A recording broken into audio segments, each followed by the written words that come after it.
Bonjour à toutes et à tous. Dans quelques jours, Sens Créatif fêtera sa 5e bougie lors d'un épisode d'anthologie enregistré en public à la Slow Gallery à Paris à partir de 19h. Avec un casting 5 étoiles dont le joyeux duo Gros-Duc et Boucard, le talentueux Pierre-Emmanuel Liet et la luxuriante Yukiko Noritake. Sans oublier la petite rétrospective sur l'histoire de Sens Créatif en deuxième partie. On espère vous y voir très nombreux. Et comme on ne fait jamais les choses à moitié, en guise de compte à rebours, nous avons le plaisir de vous annoncer que chaque jour jusqu'au 6 décembre, nous rendrons public les 6 épisodes des Keepers of the Keys qui étaient précédemment une exclusivité pour les membres du Patate Club. On espère que ça vous plaira et on compte sur vous pour être nombreux et nombreuses lors du live enregistré à la Slow Gallery le 6 décembre prochain. Bonne écoute.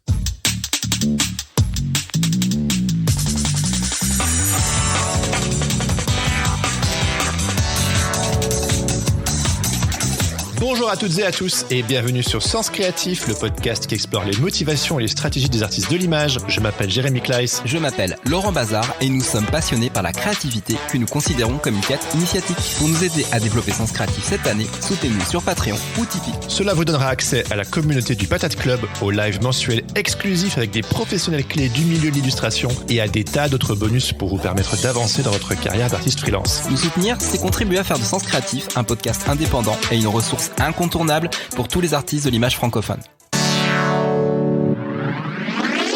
Et bonjour à toutes et à tous et bienvenue dans ce tout premier épisode des Keepers of the Keys. Oh, c'est bien dit. C'est bien dit, t'as vu, je suis passé en Angleterre quand même. Les gardiens des clés en français. Un épisode mensuel exclusivement réservé aux membres du Patate Club qui nous soutiennent sur Patreon et Tipeee.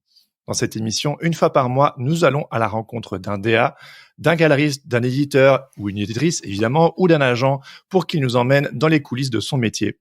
Et pour vous permettre à vous, les contributeurs de Sens Créatif, de leur poser toutes vos questions. Ce qui serait pas mal, Jérémy, c'est de rappeler que nous-mêmes, en fait, on a un agent. Oui. Et depuis quelques années, un peu plus longtemps pour moi. Donc, en fait, c'est une expérience qu'on a tous les deux.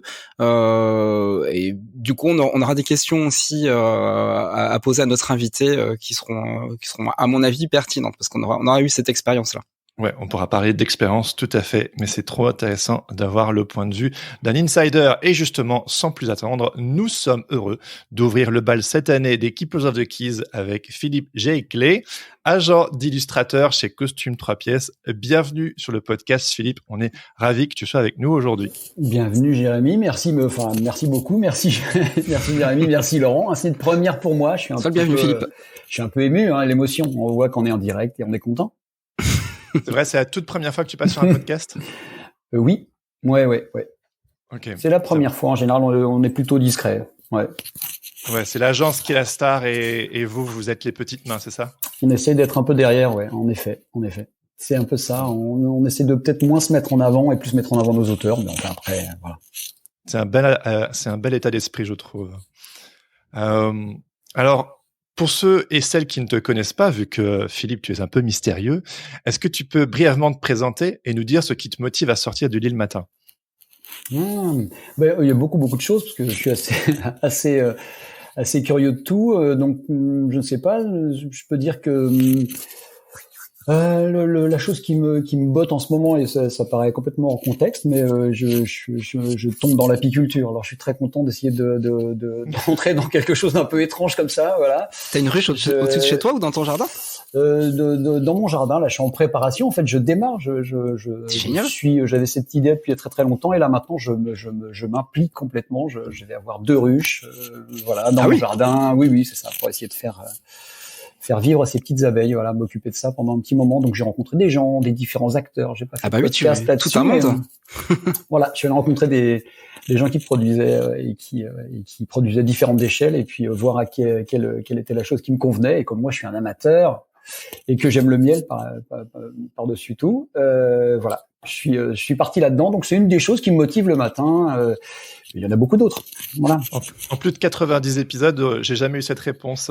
Ouais, c'est ça. Tu vois là, c'est la première chose qui m'est venue à l'esprit. Ouais. C'est le miel et tes petites abeilles. Trop bien. Tu vois, c'est chouette. Et du coup, quand tu te présentes, tu te dis que tu es amateur de miel ou tu dis autre chose habituellement ? Quand je me présente, je dis plutôt que je suis, en général, tu sais, la présentation sociale, elle se fait à travers le métier. En général, c'est les questions qui arrivent très très rapidement. Donc, plus jeune, je me suis beaucoup amusé à essayer de dire des bêtises ou essayer de m'inventer un personnage autour d'autres manières, d'autres choses pour travailler. Enfin voilà, d'autres métiers, etc. Mais finalement, oui, maintenant, je dis que je suis agent. Ouais. Agent d'illustrateur, voilà. Les gens me posent toujours la question, mais agent comment? Agent d'illustrateur, voilà. C'est un métier qui est pas très connu finalement. Le métier d'agent, il a été un peu popularisé parce qu'on a vu une série récemment sur les agents d'artistes, d'acteurs, voilà, c'est ça, qui a plutôt bien fonctionné, et qui a ouvert un peu les gens sur ce métier. Sinon, le métier d'agent de sportif a été bien connu aussi, D'accord. Oui, c'est vrai que c'est carrément un métier de niche et ils sont pas toujours faciles d'accès. Donc c'est pour ça qu'on est très heureux de développer ces émissions pour pouvoir soudainement un peu défricher ces métiers un peu mystères qui sont aussi souvent fantasmés.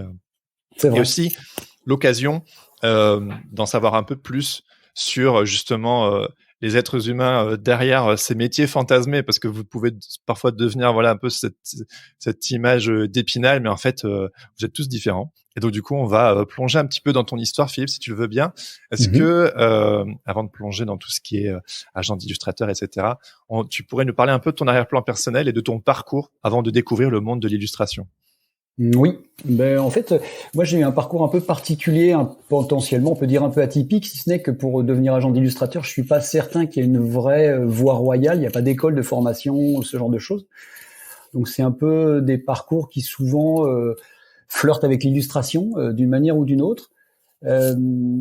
Soit parce qu'on est amateur, soit parce qu'on a une pratique personnelle, ce genre de choses. Alors pour ma part, c'était que j'ai eu une pratique personnelle, je dessinais beaucoup, j'aimais ça, j'aimais le dessin, j'hésitais un peu à montrer les choses, et puis c'est pas vraiment la chose que j'avais en tête pour en faire mon métier. En tout cas, je pensais pas devenir illustrateur ou ce genre de choses, mais j'avais une pratique personnelle. J'ai fait des petites choses quand j'étais plus jeune, je sais pas, entre je pense 15 et 22 ans, j'ai fait des petites illustrations ça a commencé dans le journal du lycée, du collège, et puis après des petites opportunités que j'ai pu avoir au fur et à mesure, avec des commandes de plus en plus intéressantes, on va dire. Voilà, et puis ensuite j'ai dû, après le bac, j'ai dû faire des études comme tout le monde, comme beaucoup. Venant de province, j'ai pas eu forcément beaucoup d'opportunités, en tout cas de choix. Et je suis allé, on devait s'exporter soit dans les villes proches, c'est-à-dire Reims ou Paris. Voilà, et j'ai choisi d'abord d'aller à Reims dans un premier temps pour commencer un cursus en psychologie. Voilà. D'accord. Et puis je suis rapidement allé à Paris parce qu'en fait le cursus se prolongeait pas à Reims, et donc je suis arrivé à Paris et j'ai commencé à faire un double cursus en psychologie et arts plastiques. Voilà. Donc j'ai quand même gardé cette idée de pratique et d'art. T'avais une spécialité en psychologie? Non, je faisais de la psychologie clinique, enfin une spécialité, on peut pas vraiment dire spécialité, parce que quand on démarre les études, en général, on a c'est tronc commun. Ouais, c'est tronc commun, ça va du général à un truc plus particulier. Et donc je suis arrivé à Paris et j'ai fait ce double cursus, donc en psychologie art plastique et art plastique, en fait deux voies différentes, mais l'art plastique il est venu aussi parce qu'à un moment ça me titillait de voir ce que mon dessin pouvait valoir, enfin ce que je pouvais valoir dans ma pratique, une espèce de confrontation pour une première fois à des concours, et j'ai passé le concours des Beaux-Arts de Reims, voilà, et celui de Paris aussi, et bon, j'ai eu le concours, en fait, mais j'y suis pas allé parce que bon, voilà, ça faisait sans doute un grand saut pour moi entre mes études à Reims et aussi faire un saut à Paris, en fait, pour arriver à se trouver un emploi, une chambre, enfin voilà, c'était un peu le petit provincial qui débarque à Paris avec un peu le stress de savoir comment ça va se passer pour lui. Donc je me suis orienté plutôt vers la fac d'art plastique, qui m'a permis d'avoir ces deux cursus, et aussi quelque chose d'un peu plus sécurisant, j'imagine, pour mes parents, le fait de faire de la psychologie en se disant peut-être qu'il trouvera quelque chose d'un peu stable, métier. Voilà, c'est ça, un vrai métier. Ouais. Et aussi ça m'a permis d'avoir de cumuler des petits emplois pour payer mes études, tout simplement. Donc voilà, donc j'ai monté ces deux cursus là. en me disant, au fur et à mesure des années qui passaient, de me dire que j'allais sans doute devenir enseignant d'art plastique. Ah oui, ok. Au fur et à mesure. Ouais. Donc j'ai fait 4 ans dans les deux disciplines et puis j'ai eu 2 maîtrises en fait. Et ensuite j'ai commencé à préparer à Paris 1 le CAPES et l'agrégation. Ouais. Et puis j'ai préparé ces concours de manière très assidue pendant une année où je me suis mis dans une tour d'ivoire, j'ai fait quasiment que ça.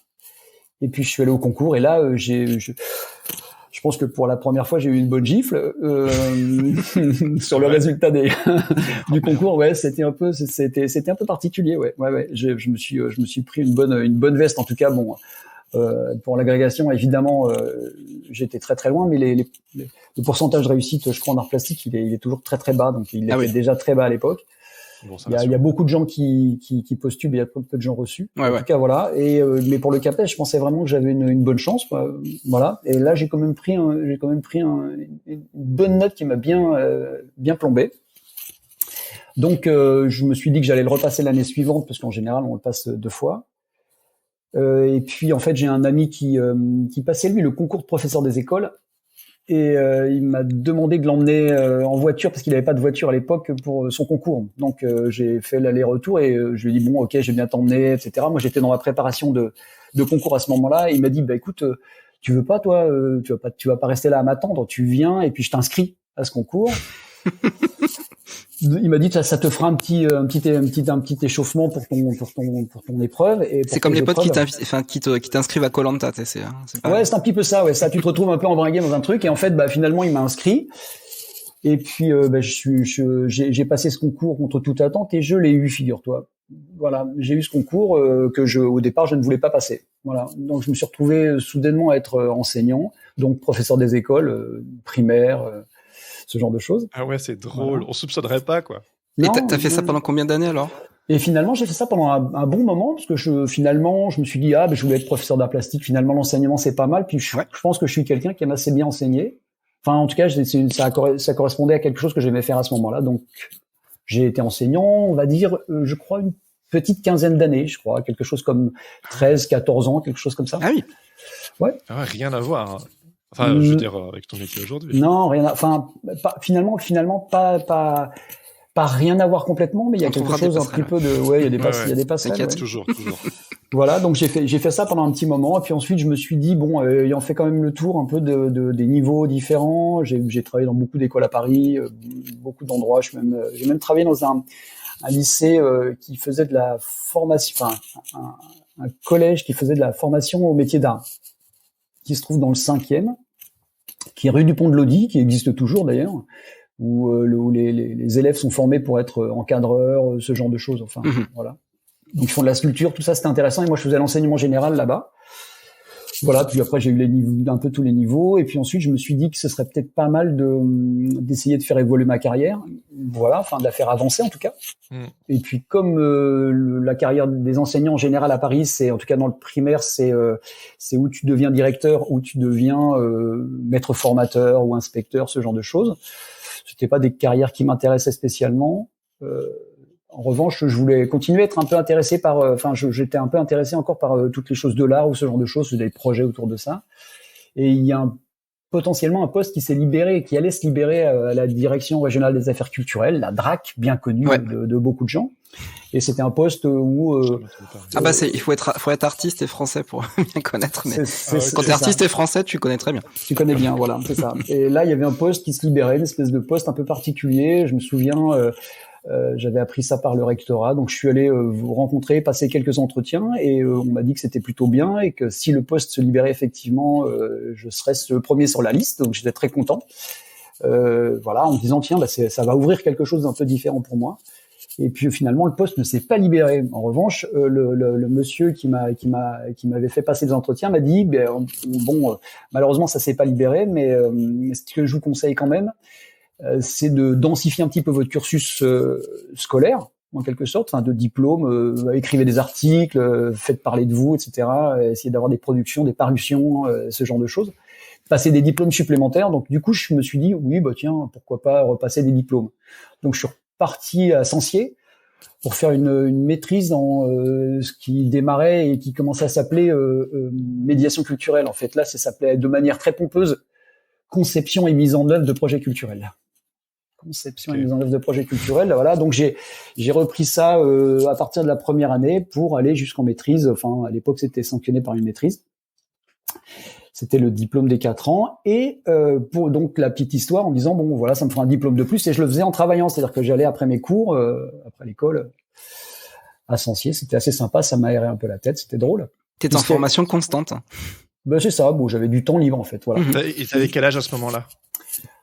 Si tu fais le calcul que je suis agent depuis bientôt 17 ans, je pense que ça doit faire 18 ans, 19 ans. Donc j'avais quel âge maintenant? J'ai 55 ans.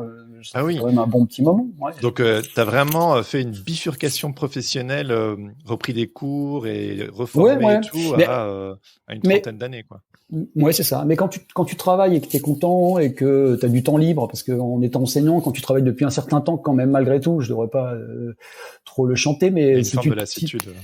C'est ça, mais aussi surtout, tu t'organises suffisamment correctement pour avoir quand même pas mal de temps libre. Donc voilà, le mercredi après-midi, t'es dispo quand t'es professeur des écoles, tu termines à 16h30. Si tu t'organises bien pour tes préparations et tes corrections, je pense que tu vois. Enfin voilà, puis j'avais pas mal, un bon volume de travail possible, quoi. Ouais. Et du coup, costume 3 pièces, il rentre quand dans l'équation? Mais costume 3 pièces, il rentre rapidement après. En fait, c'est que quand j'ai validé cette maîtrise, je devais faire un stage.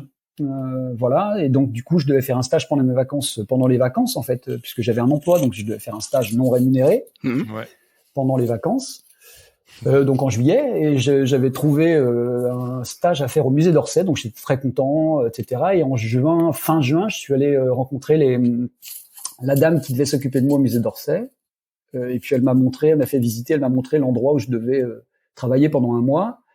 Et c'était une petite pièce en sous-sol sans fenêtre où elle m'a dit que j'allais rester là pendant un mois. Loin des œuvres.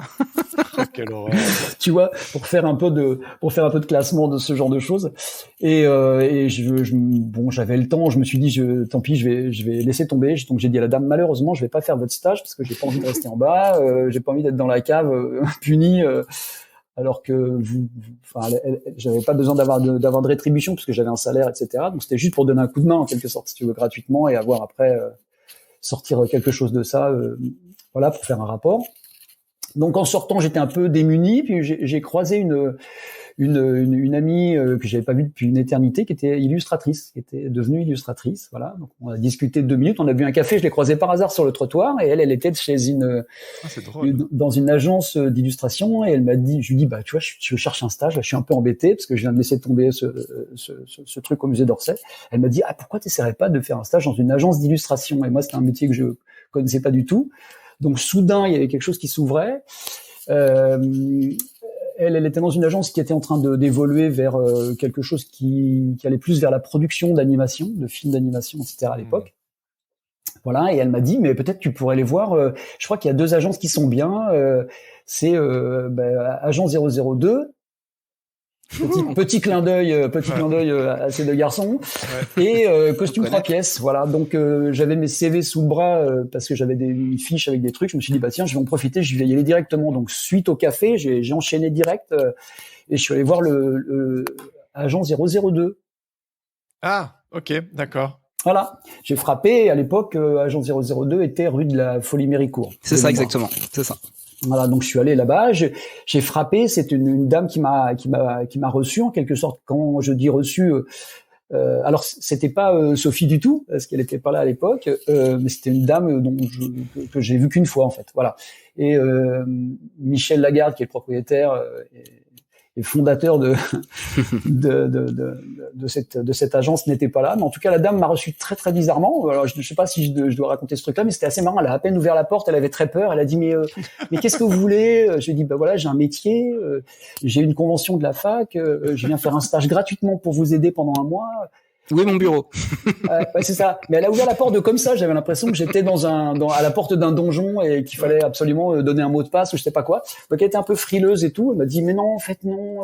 Mais vous êtes illustrateur, non? Vous voulez? Enfin je sais pas. Elle l'a vu de manière un peu intrusive. Donc voilà, je lui ai dit non, voilà, j'ai laissé mon CV, je crois, et puis elle m'a dit peut-être que Michel vous rappellera.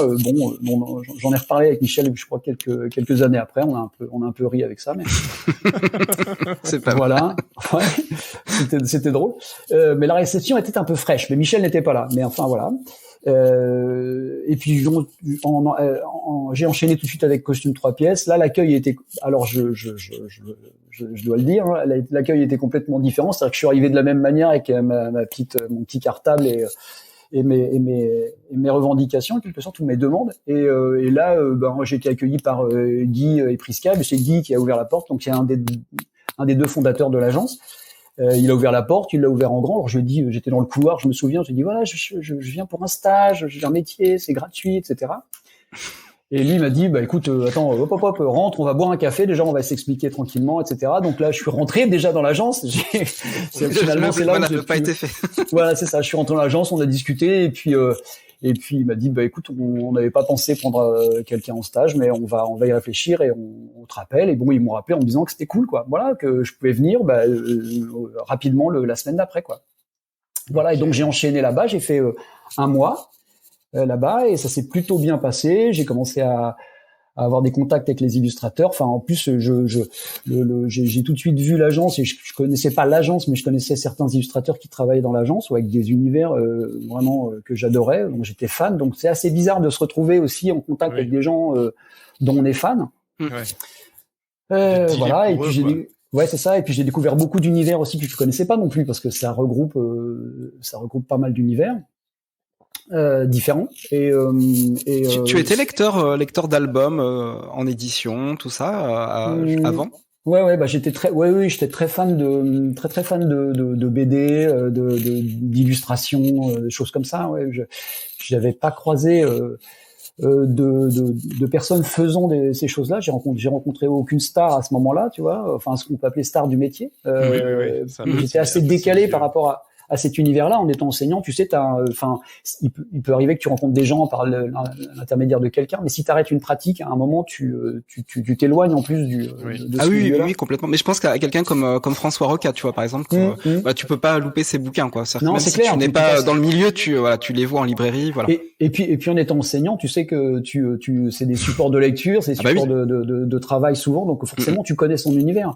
Je parle de Charlotte Gasto, je parlais de filles comme ça, d'illustratrices comme ça ou d'illustrateurs comme ça, et c'était assez intéressant de finalement commencer à les rencontrer les uns après les autres. Alors François était pas à l'agence à l'époque, mais je connaissais son univers bien sûr. Puis après j'ai toujours eu un bon rapport avec les livres aussi, donc c'est évidemment l'univers visuel il a été très très présent chez moi très vite. Ouais.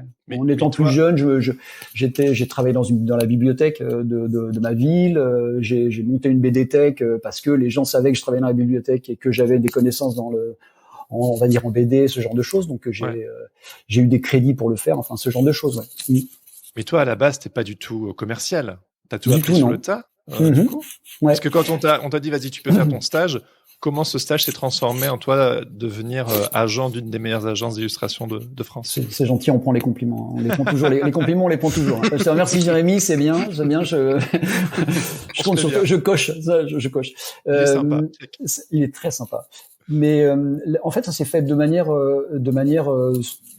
naturelle, c'est-à-dire que moi j'étais dans une idée de faire bouger mon métier, mais je l'aimais quand même bien, donc j'avais pas forcément envie de quitter mon métier. L'idée c'était de le faire évoluer, donc voir ce qu'on me proposait après. Et du coup j'ai fait ce stage, ça s'est bien passé. On a eu un super contact, on s'est bien amusé. Le contact avec les illustrateurs était super agréable. À l'agence, il y a une manière un peu de gérer l'équipe qui est une manière un peu. On a vraiment l'idée de l'équipe, quoi, une manière un peu plus, je dirais pas familiale, mais il y a quelque chose où on est quand même relativement proche de nos auteurs. Donc ça, c'est vraiment bien. Et donc ça s'est fait un peu spontanément. Suite à ça, je suis retourné travailler. Je suis retourné faire mon métier, le métier que j'aimais, d'enseignant. Je l'ai fait pendant un an. Et pendant un an, en fait, comme j'avais plus les études, du coup, j'avais du temps libre. J'avais validé mon diplôme, donc j'avais du temps libre et je suis revenu le mercredi pour filer un coup de main comme ça, pour leur rendre visite, puis continuer à avoir un lien comme ça avec Guy et Prisca. Et finalement, l'idée de travailler avec eux est venue assez rapidement. Enfin, je me souviens que Guy et Prisca m'ont dit, mais tu veux pas bosser avec nous parce que si tu viens le mercredi pour nous aider ou de temps en temps un peu comme ça, nous on va être coincés si jamais on a un contrôle. On préférait que tu vois les choses soient bien claires. Donc est-ce que tu veux pas bosser avec nous? Et c'est vrai que moi j'étais un peu prudent au début en me disant est-ce que je peux me lancer là-dedans? Donc en fait on a fait un petit mi-chemin, c'est-à-dire que j'ai fait un mi-temps éducation nationale, un mi-temps agent d'illustrateur pendant 1 an pour voir ce que ça donnait, tu vois. Ah ouais. Donc ça permettait un peu de souplesse de part et d'autre. Et puis la chose s'est soldée par une insatisfaction de mon côté, c'est-à-dire tu partages une classe que j'aime pas trop faire. Malheureusement, je n'ai pas partagé ma classe d'un côté avec quelqu'un d'autre qui travaillait à mi-temps avec les mêmes enfants que toi. Et de l'autre côté, tu suivais pas complètement la totalité des projets parce que ça devait s'interrompre, enfin d'une semaine sur l'autre, donc c'était un peu compliqué à gérer en termes d'emploi du temps, etc. Donc j'ai vite, tout le monde était ok pour qu'on bascule sur un plein temps et ça s'est fait comme ça. En fait, je suis rentré. Alors j'ai demandé une disponibilité, puisque quand dans l'éducation nationale, tu as le droit à une disponibilité pour convenance personnelle, on appelle ça. Donc voilà, donc j'ai demandé d'abord le mi-temps, ce qui a été accepté, et puis ensuite la disponibilité. C'est une disponibilité que tu demandes d'année en année, en fait. Tu redemandes à chaque fois. Donc ça présente un sacré avantage quand t'es dans l'éducation nationale, parce que tu sais que t'as ton emploi qui est conservé. Oui. Quelqu'un en parlait justement dans le chat. C'est ça. Ouais, pardon, je lis pas les. Non, t'inquiète pas, vas-y, justement, je te le dis. Reste avec nous. Reste avec nous. Ouais. Et donc voilà. Ouais. Et t'as appris du coup à devenir agent sur le tas. Ouais, j'ai appris sur le tas à devenir agent en fait. Et là, en l'occurrence, quand je suis arrivé, Guy Prisca avait l'unité costume 3 pièces. C'était une unité simple d'agence d'illustration. L'idée qui était un peu en sous-jacente, c'était d'arriver à accompagner nos auteurs dans d'autres domaines, avec de les accompagner de manière plus complète sur d'autres projets.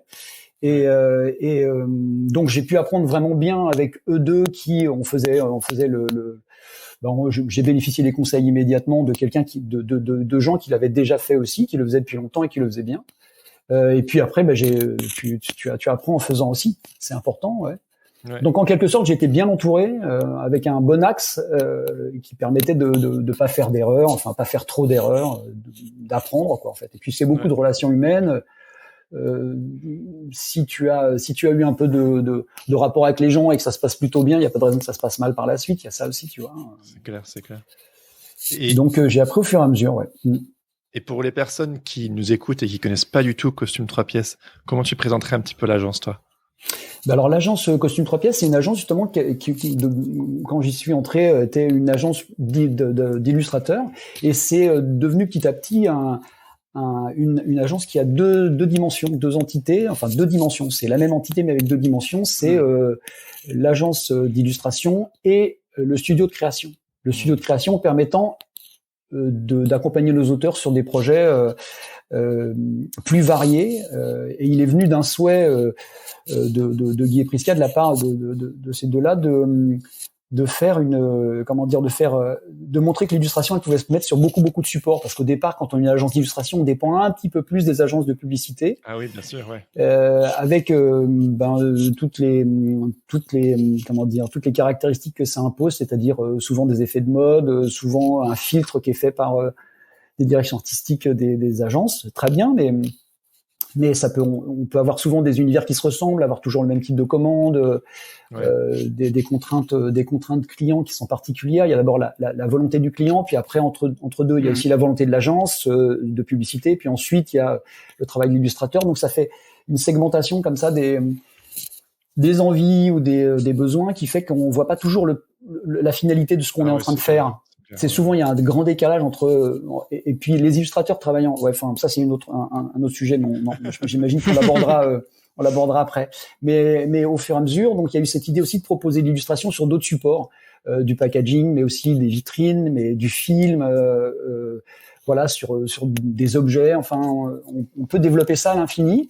Et la chose, c'est que souvent les illustrateurs ont une aptitude ou deux, c'est-à-dire ils connaissent par exemple telle ou telle dimension, je sais pas, mais ils maîtrisent pas tous les domaines. Ce qui fait que dans beaucoup Enfin, vous et moi, on baigne dans ce milieu, donc on se rend pas forcément compte, mais la vision qu'on a de l'extérieur pour un illustrateur, c'est qu'on pense qu'il est capable de tout faire, c'est-à-dire qu'il est capable d'être graphiste, il est graphiste, il est illustrateur, il fait des images animées, etc. Alors qu'en réalité, ce sont des métiers différents. Certains cumulent des aptitudes pour faire ces deux métiers, mais c'est pas toujours le cas. Donc dans la tête des gens, c'est souvent oui, bah il va nous mettre la typo aussi, ou alors là il va nous mettre ça en place, mais on va faire un pack. C'est d'autant plus compliqué quand tu débutes, que tu n'as pas de réseau, que tu n'as pas de contact, que pour le coup, bah tu te rends disponible pour tout et n'importe quoi. Et moi, c'est une erreur que j'ai fait notamment au début, c'était de dire oui à tout dans n'importe quelle situation et de me dire de toute façon, je me forme sur le tas et puis les autres doivent bien le faire. Mais en fait, quand on commence à connaître, bah non, il y a des skills,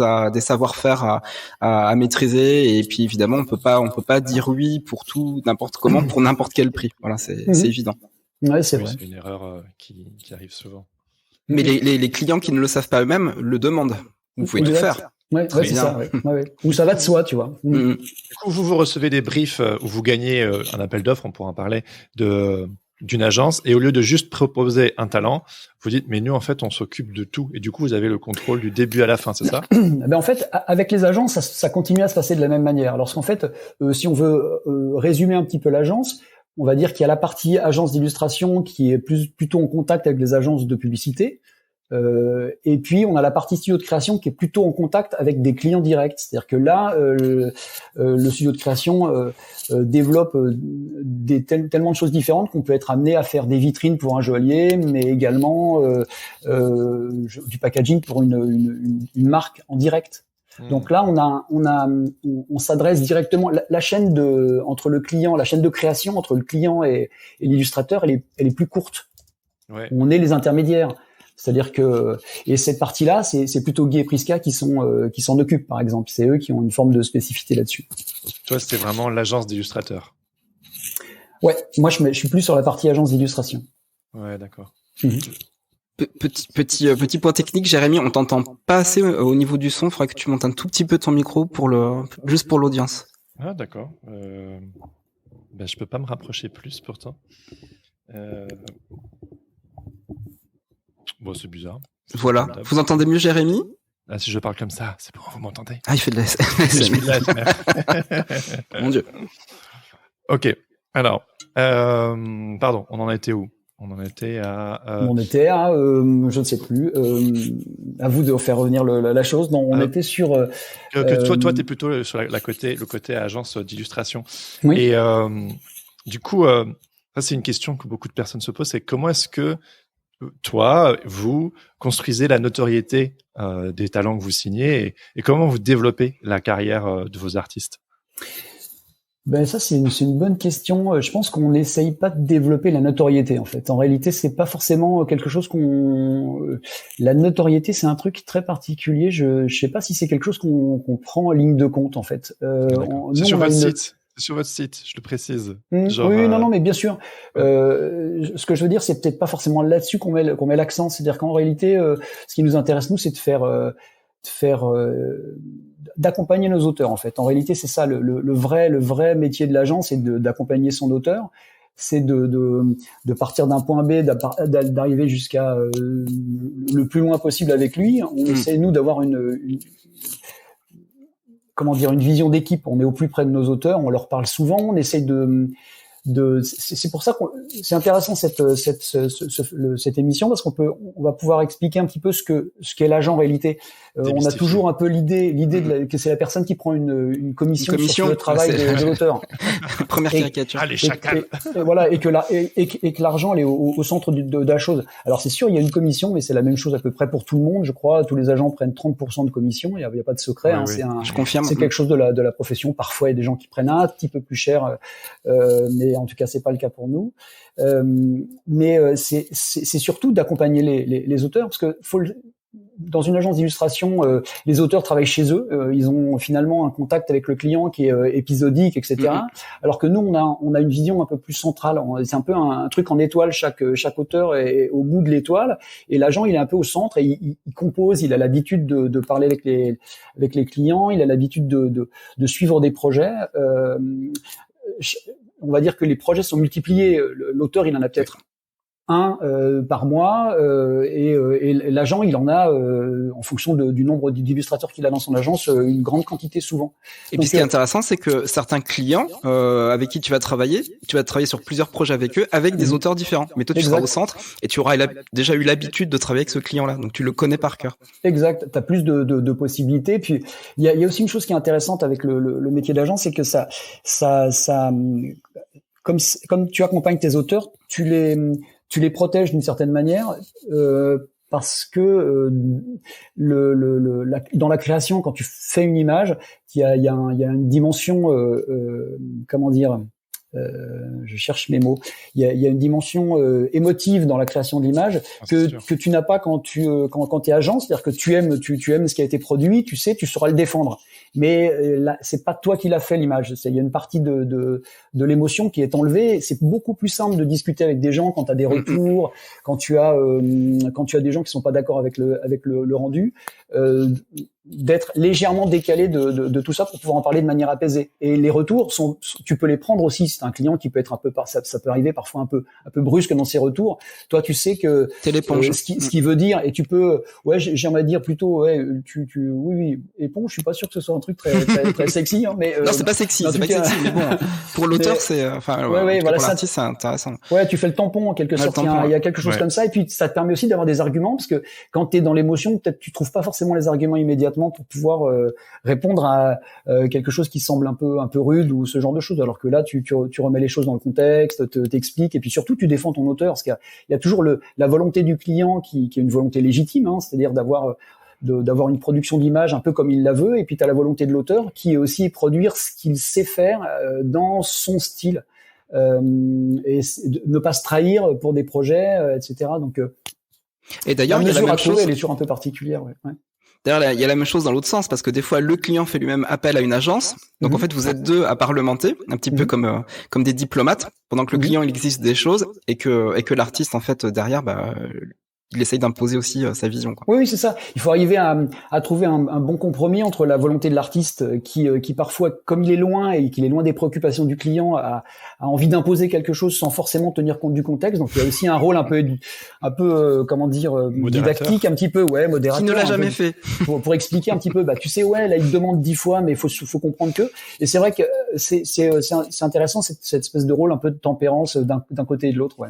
T'es agent, t'es psy, t'es aussi la personne qui met des petites tapes sur le dos, Oui, non, mais c'est ça. En fait, je dirais pas psy, mais c'est vrai que l'idée d'accompagnement, c'est exactement ça. C'est-à-dire qu'en fait, tu es au plus près de tes auteurs. Nos auteurs, on les connaît par cœur. Par cœur, non, je vais pas dire ça, mais on les connaît vraiment bien. On sait ce qui se passe dans leur vie. On les côtoie. Nous, chez Costume, on essaie de pas être une grosse agence avec beaucoup de monde. On essaie d'avoir une équipe qui est à taille humaine, en quelque sorte. C'est-à-dire qu'on est quand même 6 à l'agence. On a 36 illustrateurs. On essaye d'être au plus près d'eux, c'est-à-dire qu'on les a pas forcément tout le temps au téléphone, mais on essaie de les avoir régulièrement, de pas laisser trop de temps avant de les avoir. Enfin, il y a toujours quelqu'un qui appelle, etc. En fonction un peu après, tout dépend de la quantité de travail qu'on a, mais globalement, même qu'on n'a pas de travail, c'est intéressant quand même de les appeler, de voir un peu avec eux comment ça va, etc. Ça doit pas être simple. L'idée, c'est un peu ça. De tout le temps comme ça te mettre au diapason. Vous êtes un peu des caméléons, quoi, en fonction des sensibilités de chacun, des attentes des clients, puis des ambitions des artistes, de réussir à arrondir les angles pour tout le monde. Ça va pas toujours être facile.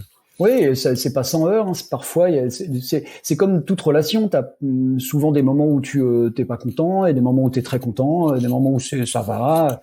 L'intérêt, c'est que ça aille le mieux possible. En fait, c'est surtout ça. Ouais. C'est-à-dire qu'il faut que ça avance dans le bon sens, ouais. Mais c'est vrai que le fait de nous d'être un peu plus central dans la transmission des commandes, etc., ça permet aussi je vois avec des clients, de pouvoir imposer aussi des univers. Pour le studio, par exemple, il peut proposer des univers qui seraient pas forcément proposés par une agence de publicité qui serait elle plus plus contrainte par la mode ou les phénomènes de l'air du temps. Voilà. Ouais. On peut arriver à proposer des gens qui, par exemple, puisqu'on les connaît bien et qu'on connaît leur style, développe un univers qui correspondrait bien pour la marque, ou enfin qui pourrait facilement rentrer dans les codes de la marque, par exemple. Et on fait des sélections d'images, on sait qu'on va montrer telle ou telle image plus qu'une autre. On va demander parfois à un illustrateur de nous proposer quelque chose, s'il a des choses dans ses cartons qu'on n'a pas vues, etc. Et ça va permettre de mettre des gens dans des univers vers lesquels les marques seraient pas allées spontanément, par exemple. Ouais. Et donc ça, c'est intéressant, On a une question à 1000 points qu'on pose à chaque fois, évidemment. Alors, j'attends la question. Aux agents d'illustrateurs, c'est comment vous choisissez les artistes avec lesquels vous aimeriez collaborer? Tout le monde a envie, dans la profession, d'être représenté par un agent. J'ai l'impression qu'on n'a jamais, que la question ne s'épuise jamais, même si je pense que les réponses se répondent souvent. Mais on te la pose aussi. C'est quoi les qualités que vous recherchez pour signer un artiste ou une artiste? Alors, définir une qualité, c'est compliqué. En fait, il faut, on reçoit beaucoup de dossiers, quoi. Comme toutes les agences, il y a beaucoup de gens qui nous proposent des choses. Donc quand tu dis beaucoup, ça peut être combien par semaine ou par mois? En moyenne, je vais dire par jour. Je pense qu'on a en moyenne 2 à 3 dossiers par jour. Oui, quand même. Ah ouais. Sachant que comme nous on représente nos auteurs en France, zone Europe et au Japon. On a aussi beaucoup de gens qui nous connaissent un peu à l'international, donc on a beaucoup de. En ce moment, je sais pas pourquoi, on a beaucoup d'illustrateurs espagnols, par exemple, qui viennent vers nous. Donc c'est drôle. Il y a des vagues, de vagues comme ça, je sais pas.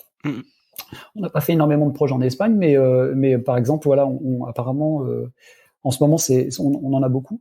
Mais donc, c'est des gens qui nous sollicitent, qui nous envoient leurs dossiers, on regarde, et alors te dire.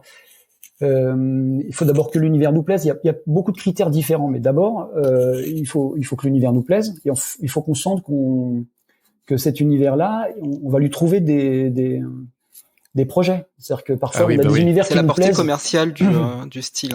C'est-à-dire qu'on connaît un peu notre volant de commande, notre type de clients, les types de clients qu'on peut avoir aussi, et on sait que il y a des univers qui matcheront pas. Il nous est arrivé de juste laisser parler un peu notre cœur en quelque sorte.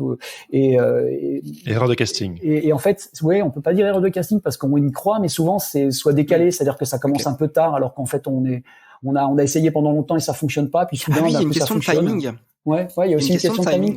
Faut être prêt à certains univers parce qu'il y a malgré tout des effets de mode aussi. Donc il faut, on essaie de pas tenir compte de ces effets de mode, mais on sait que par exemple, soudain, il peut très bien se passer un engouement pour tel ou tel style. C'est quoi qui marche Et soudain, ça va fonctionner. Voilà, en ce moment, je sais pas, moi je sais pas si on peut parler de tendance, mais on revient à des choses un peu plus faites à la main. J'ai entendu parler de ça cette année. Après le flat design, c'est le ras-le-bol. On revient à quelque chose de plus analogue. Il y a des articles là-dessus. Quelque chose d'un peu moins digital, tout ça. Bon, à voir, mais. De toute façon, maintenant, le digital permet de faire comme si c'était du fait main. Donc bon. C'est vrai. En fait, j'ai l'impression qu'il n'y a pas trop de règles. C'est-à-dire que dans l'absolu, on peut envoyer des dossiers à costume 3 pièces. C'est possible que vous repériez quelqu'un par ce biais. Mais c'est aussi fort probable que vous preniez personne et que vous dénichiez quelqu'un de votre côté. En fait, tout est possible. Oui, tout est possible. En fait, nous, on essaie de rester vigilants. Il y a les réseaux sociaux. Il y a. On va beaucoup sur Insta. On va beaucoup sur tous les endroits qui envoient des images. Donc, c'est intéressant. Et puis, il y avoir It's Nice That, par exemple, ou ce genre de choses. It's Nice That. Oh là là. On a pas mal d'entrées différentes. Et puis, on essaie de rester en veille. On regarde un peu les choses. Mais il y a aussi les écoles. Il y a aussi les dossiers qu'on nous envoie, il y a les illustrateurs qui nous parlent d'une personne qu'ils aiment bien et que potentiellement on peut aller voir. En fait, il y a pas que quand on nous envoie des dossiers, il y a aussi un rôle un peu actif de la part de l'agent pour essayer d'aller sur certains réseaux, regarder un petit peu les expos, les festivals d'illustration. Tu vois, il y a une Illustre il y a pas longtemps, ils vont refaire une session. Oui. Il y a un festival aussi il y a les puces de l'illustration. Enfin, il y a beaucoup de choses. En fait, faut être attentif à tout ce qui se passe et potentiellement se poser la question de savoir si tel ou tel illustrateur peut rentrer dans l'agence et si oui, alors on le regarde de manière un peu collégiale. On s'intéresse à son dossier, on regarde. Mais c'est important parce que le ressenti des uns et des autres, ça permet, parce qu'on va tous travailler avec eux, donc le ressenti des uns des autres permet de donner des indications sur, là j'aime bien, mais est-ce que si on est dans ce type de projet, est-ce qu'on va y arriver? On se pose à chaque fois vraiment 1000 questions. D'ailleurs, j'imagine que c'est comme ça pour toutes les agences, mais c'est vrai qu'un truc très spécifique chez nous, c'est qu'on s'interroge beaucoup sur la manière dont on pratique. On essaie d'anticiper ce qui pourrait potentiellement poser problème, etc. Et quand on est d'accord avec le style, est-ce que l'univers de l'illustrateur, on le rencontre à ce moment-là. On a une deuxième étape où là, il y a l'étape de la rencontre, et c'est intéressant de voir si ça peut matcher avec la personne qu'on rencontre, parce que nous, on a besoin aussi de faire comprendre qu'on veut aussi accompagner, donc accompagner de manière aussi un peu stylistique, c'est-à-dire que il y a des périodes de doute, on accompagne l'auteur dans ces périodes de doute aussi parfois créatives. Il y a des moments où ça ressemble à quoi, ça, les périodes de doute créatives? Par exemple, quand il s'agit de faire évoluer des dossiers, c'est-à-dire que quand t'as un dossier qui commence à avoir moins de commandes ou la personne pour X raisons commence à plus trop. Ça, petite alerte. Ouais, dans la tête. Ouais. Oui, c'est dans la tête de l'auteur, c'est souvent est-ce que je suis pas en décalage? Il y a plein de regards, hein, le décalage par rapport à l'équipe, ça peut être une chose que nous on fonctionne avec un système comme d'équipe, les gens se connaissent, on se fait des réunions régulièrement, très régulièrement, les gens se rencontrent, se parlent, etc. Donc il peut y avoir un décalage par rapport à des gens de l'équipe en se disant tiens, mais tout le monde a l'air de faire des trucs super chouettes. Est-ce que moi je suis aussi dans cette dynamique-là? Mais aussi par rapport à une production globale, c'est-à-dire que je fais des choses un peu similaires. Il y a souvent des compléments par exemple, des gens qui font beaucoup d'éditions. Si on leur demande toujours la même chose, à un moment on se pose question, on a envie d'essayer. Il y a une lassitude, il y a les choses. C'est un peu comme dans tous les métiers. Donc là, quand il y a un peu de doute, nous on est là aussi pour donner des indices, pour accompagner, pour aider, et même prévenir un peu ce genre de choses. Où il y a des univers qui commencent à être copiés. On est dans des familles graphiques qui parfois sont très copiées. Oui, et puis soudain, un illustrateur qui est un peu qui était un peu précurseur au début, se retrouve vite rattrapé ou noyé dans une espèce de masse qui fait un peu des choses à la manière d'eux. Ça trop frustrant quand même. Ouais, mais nous, on est là pour apporter des solutions, c'est-à-dire se poser les bonnes questions, essayer d'engager l'illustrateur dans des choses qu'il veut continuer à faire, c'est-à-dire être un peu l'interlocuteur, parce que souvent ça vient de l'illustrateur. On a des dossiers qui ont changé, je sais pas, quelqu'un qui travaille en aplat, qui soudain commence, on a vu dans ses carnets de croquis. Oui, sur une dizaine d'années. Ouais, c'est ça. Et on voit dans ses carnets de croquis que la personne, elle peut aussi faire du trait, elle peut dessiner au trait, et soudain on se dit, mais ça c'est vachement bien, ça, ce crayonné-là, pourquoi tu pousses pas un peu, puis petit à petit. À l'inverse, des gens qui sont au trait, qui ont du mal à passer à la couleur, réussir à injecter l'idée de peut-être comment l'amener. Alors donc, il y a des essais qui sont faits, c'est des changements qui se font sur le long terme. Pas du jour au lendemain, tiens, on a essayé un truc, on l'a trouvé, en 15 jours, on a changé son dossier, on a fait évoluer son style. Non, c'est des choses qui s'installent sur la lenteur avec des ping-pong, avec les bonnes personnes. Ça peut être l'agent, mais ça peut être aussi d'autres gens qui sont du métier. Donc c'est un des rôles vachement importants. Et les commandes, elles façonnent aussi le style quelque part, parce que il y a des commandes qui on a tous eu quelques-unes comme ça, qui vont être des moments hyper importants dans la carrière, justement en relationnel avec l'agent, et qui font un petit peu ce qu'on appelle en anglais des breakthroughs, en fait, des révélations comme ça, des épiphanies, et tout d'un coup voilà, on a trouvé enfin une solution, et c'est peut-être vers ça qu'il faut qu'on insiste, qu'il faut qu'on aille pour les prochains mois, prochaines années. Oui. Et parfois, on a besoin d'un regard extérieur pour nous faire remarquer que ça, c'est vachement bien, et que nous, on se dit peut-être, c'est des petits trucs que je fais à côté, personne n'est intéressé. C'est vrai. Et puis après, ça permet de construire les choses ensemble, en fait. C'est un peu particulier, mais c'est un vrai regard. Après, il y a aussi, quand on rencontre les gens, il y a aussi une confiance qui s'installe. Il y a quelque chose où l'agent, il est quand même une personne de confiance. C'est une petite famille. Oui, c'est ça. Et c'est là où, effectivement, il y a peut-être toutes ces dimensions. Je parlais tout à l'heure de mes études, mais finalement, il y a quand même une convergence. Il y a un peu de psychologie, il y a une bonne connaissance de ce qu'il y a à faire, et puis il y a aussi un peu une forme d'organisation nécessaire, ce qui réunit, enfin, en tout cas, pour ma partie, un peu les trois directions d'études que j'ai pu faire. Ouais. Je crois que les agents aussi un petit peu caricaturé, parce qu'on a aussi l'image des agents à l'américaine, et qui vont justement prendre beaucoup de monde dans leur catalogue, et finalement faire bosser très peu de personnes. Il y en a qui ont eu cette expérience-là au cours des dernières années. Justement, qu'est-ce qui fait la différence avec la French Touch, en fait, des agents français?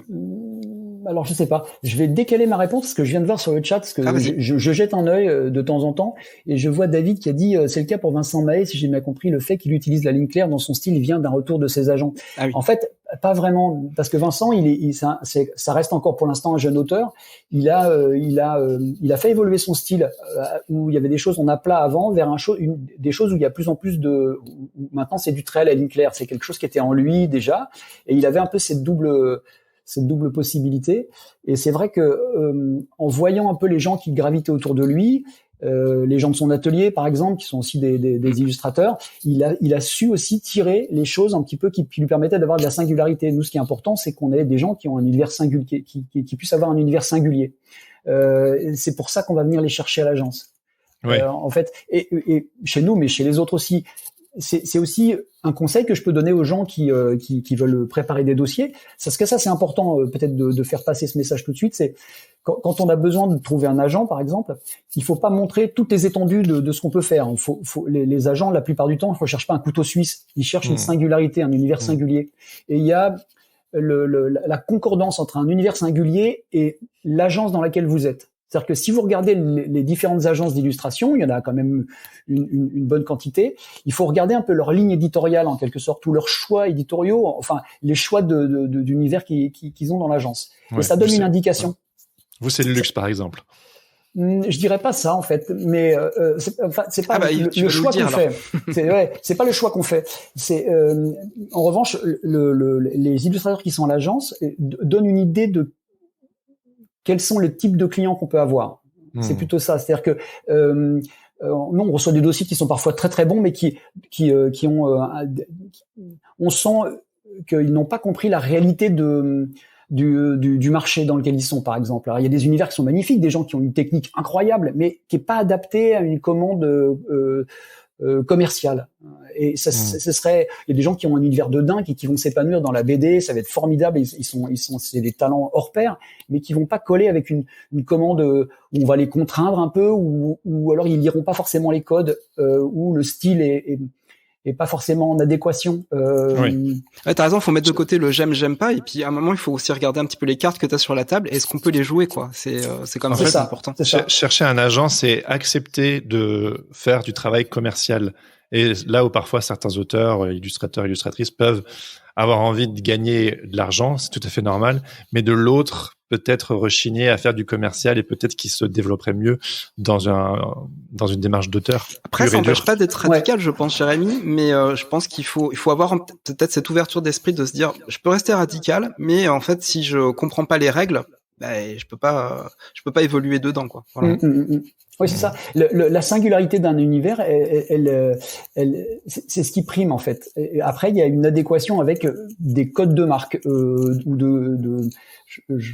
vous avez tous dans vos amis des gens qui ont un univers que vous admirez, mais vous savez qu'il va être légèrement inadapté à ce genre de choses. Et c'est pas grave parce que dans l'absolu, il y a d'autres possibilités. Il y a de l'édition, il y a pas mal de choses différentes. Mais c'est vrai que quand on envoie un dossier, il vaut mieux montrer son style, mettre en avant son style, pas essayer de montrer le plus de choses possible, de tous les savoir-faire. Il vaut mieux montrer quelque chose qui correspond à ce que vous êtes en termes de style. Et ensuite, bien choisir l'agence à qui vous allez l'envoyer, c'est-à-dire savoir, tiens, dans cette agence-là, je vais peut-être bien m'insérer parce que leur code, leur univers fonctionne bien. Vous regardez le panel de tous les gens qui sont représentés chez chacun et vous allez comprendre que là ça va bien fonctionner parce que j'ai un style où je dessine à la ligne claire plutôt des choses un peu on va dire dans un style BD. Je vais peut-être pas forcément aller chez tel agent, je vais peut-être plutôt choisir celui-ci qui a déjà un univers une ligne éditoriale qui lui ressemble. Et après peut-être la dernière précision, c'est de regarder aussi qu'il n'y ait pas un univers similaire vraiment. Ah oui, pour pas avoir un double, parce que nous, c'est une chose qu'on regarde. Parfois, on a des univers qui sont trop proches avec des gens qui sont talentueux, mais on se dit, on a déjà quelqu'un qui fait qui a cet univers-là dans l'équipe. On va pas prendre un doublon. Mais oui, oui. Donc, et c'est pas parce que la personne qui est dans l'agence avec ce style-là travaille beaucoup qu'on va prendre quelqu'un pour compenser un peu l'énorme travail qu'il peut avoir. Non, on veut pas faire ça parce que ça, c'est forcément c'est pas chouette et c'est pas un respect de notre auteur. Donc on se pose toutes ces questions, on se les est posées, on se les pose encore, et c'est dans le but de respecter les gens avec qui on travaille. En fait, il y a un engagement tacite de part et d'autre, de la part de l'auteur, mais aussi de la part de l'agent. On a une démarche nous active. C'est pas on passe et on est inactif et on prend la commission. C'est pas du tout ça en fait. Ça c'est la caricature, et la vraie chose c'est on se pose 1000 questions, on fait des espèces de rendez-vous avec nos illustrateurs pour un peu voir où ils en sont, vers quoi ils veulent aller, la parole elle leur est laissée, etc. Enfin c'est le métier d'agent, c'est ce métier-là en fait. Et tu disais tout à l'heure que tu parlais de ligne éditoriale et que vous n'êtes pas forcément dans le luxe, même si c'est peut-être un peu l'image qu'on pourrait quand on regarde de l'extérieur votre site internet et comment vous décrivez. C'est quoi du coup votre ligne édito pour toi? C'est vrai qu'on a des auteurs qui ont des univers singuliers. Et ça, je pense que toutes les agences essayent d'avoir un univers singulier qui leur correspond. Donc c'est un peu difficile de définir ce qui nous correspond vraiment. Mais on est assez ouvert dans les styles, hein, vous pouvez le voir à l'agence. Et peut-être c'est vrai qu'on a un soin particulier pour les univers qui peuvent avoir peut-être un. Et en même temps, c'est pas totalement vrai ça. En fait, c'est compliqué à définir complètement. Je pense que la meilleure manière de le définir, c'est vrai, c'est difficile d'appréhender vraiment finement. Oui, tout à fait. Il n'y a pas une règle. En fait, on se fait surprendre parfois par des auteurs qui, on se dit, tiens, c'est génial, ça peut s'adapter au code. Mais c'est vrai qu'il y a peut-être une dimension un peu plus décorative peut-être. On aime les gens aussi qui font du motif, par exemple. On aime aussi les gens qui font. Mais la narration, elle a une place importante. On a peut-être chez nous peut-être que la part de la narration, elle est légèrement moindre, on va dire.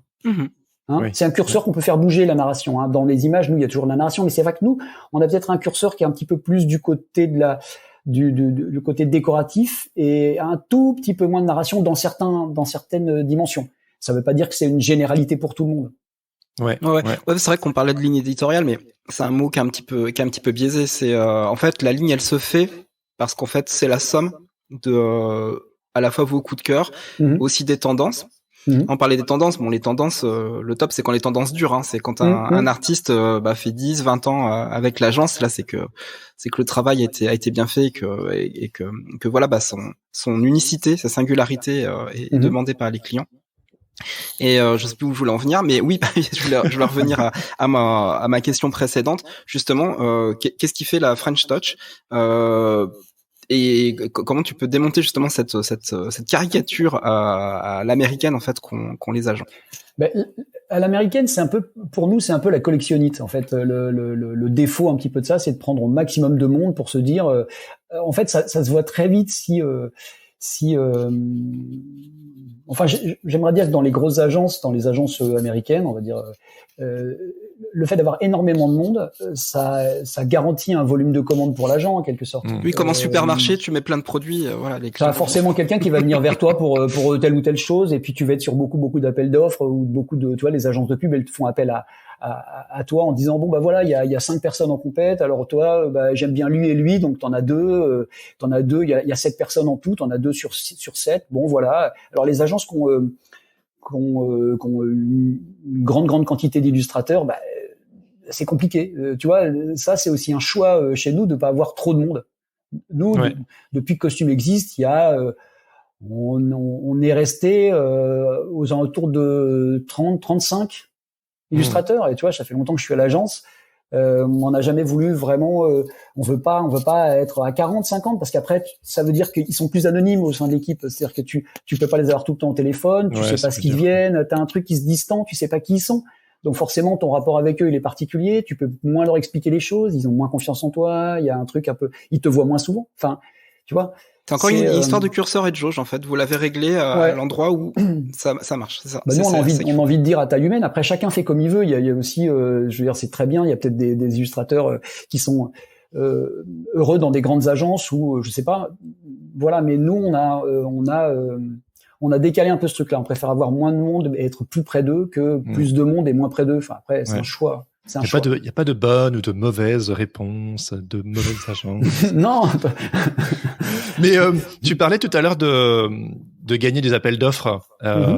Et ça, c'est aussi un truc qui est peut-être un peu mystérieux pour les personnes, les illustrateurs, les illustratrices qui sont de l'autre côté. Il y a sûrement des tonnes des différentes agences, justement, vous êtes collègues et concurrents en même temps.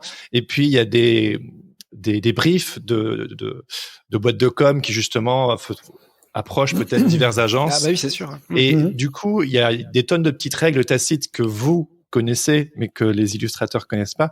Et c'est quoi un petit peu ces règles tacites où vous jouez entre vous, entre les agences, et comment vous faites pour mettre en avant votre catalogue et du coup gagner un appel d'offres quand il y en a un?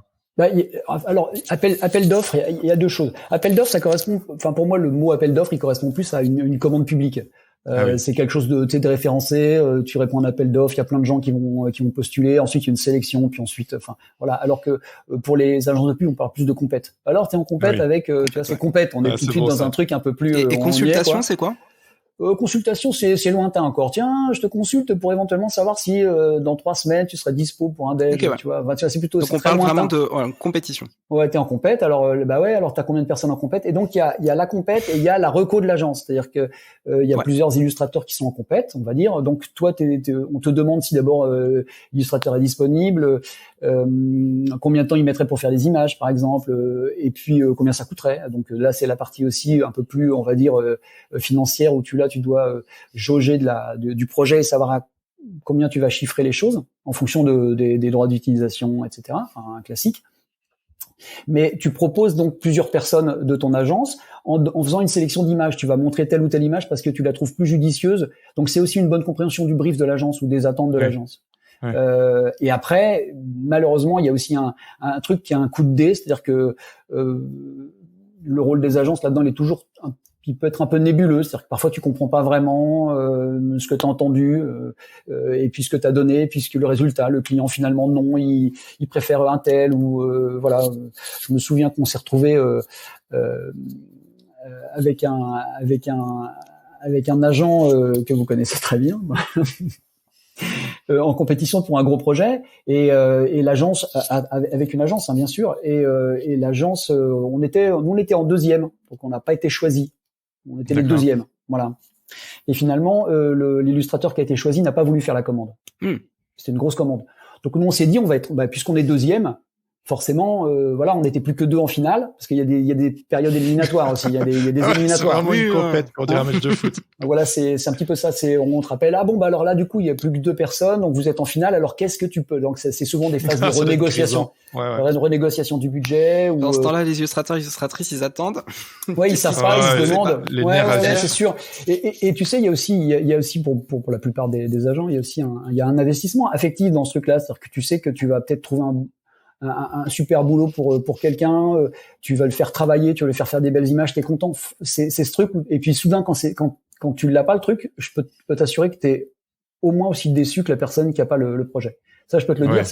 C'est aussi pourquoi quand tu le gagnes, t'es hyper content aussi d'avoir gagné le projet avec l'illustrateur. T'as vraiment ce sentiment de l'avoir fait avec lui. J'imagine que en fait commercial, vous vous bagarrez pour y arriver. Donc du coup, le fait de perdre, genre ça fait partie du jeu. Oui. Et puis t'as des frustrations. T'as beaucoup de frustrations en fait. C'est pas des frustrations d'argent, c'est des frustrations de pas avoir pu mettre en avant ton illustrateur que tu sentais vraiment très bien. Donc dans cette compète dont je parlais où on était en compétition, on était le premier donc on était plus de 2 en finale.